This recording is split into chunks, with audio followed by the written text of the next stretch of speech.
silo, il est inscrit dans le paysage de la ville et du port depuis longtemps. Mais je crois qu'il était devenu un élément du paysage du port, mais auquel les Marseillais ne faisaient plus tellement attention en réalité. C'était un bâtiment abandonné.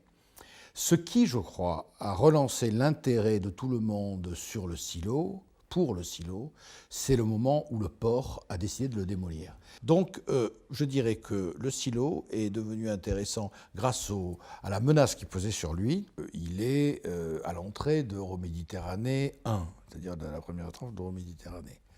C'est le signal le plus visible quand on arrive face à la tour de CMA-CGM.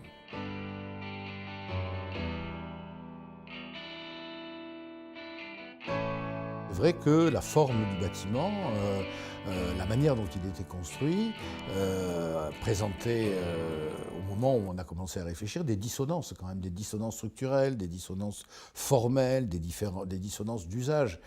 Et donc on a fait une espèce de mélange, on va dire en gros 2 tiers, 1 tiers, 1 tiers de bureau et 2 tiers de salle de spectacle. À l'endroit où aujourd'hui on a le grand vide de la salle de spectacle, c'était rempli d'alvéoles, toutes les alvéoles des silos, dont on voit aujourd'hui la trace uniquement dans le foyer. Toutes ces mamelles qu'on voit, ce plafond étrange, c'est le seul témoignage archéologique de la présence des silos. Je voulais garder la trace, au moins à un endroit, sur la géométrie des silos. Donc on a gardé la géométrie des silos dans la salle de spectacle elle-même. Or, cette géométrie et les vides et les volumes que ça fabriquait étaient des volumes qui n'étaient pas très favorables à la bonne acoustique de la salle. Donc là, on s'est entouré d'experts. On avait un très grand acousticien, Rouche, qui ont fait des miracles. On a fait des modélisations, etc.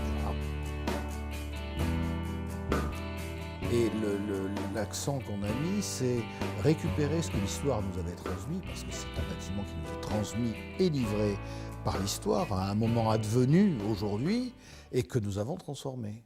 Je souhaitais absolument que le béton du silo, qui a toujours été le matériau, la matérialité visible, soit maintenu. Alors, à force de persévérance et de refus statique, vous savez, le truc où vous dites non, et puis après les gens s'arrêtent, on a pu sauver ça. Mais quand même, il y avait la demande de quelque chose qui renvoie un peu à la préciosité de l'opéra, puisque vous savez que c'est une salle qui fait à la fois de la musique amplifiée et de la musique non amplifiée, l'idée étant que on puisse, pendant la période où le vieil opéra de Marseille sera en réhabilitation, l'opéra puisse venir hors les murs, s'installer au silo.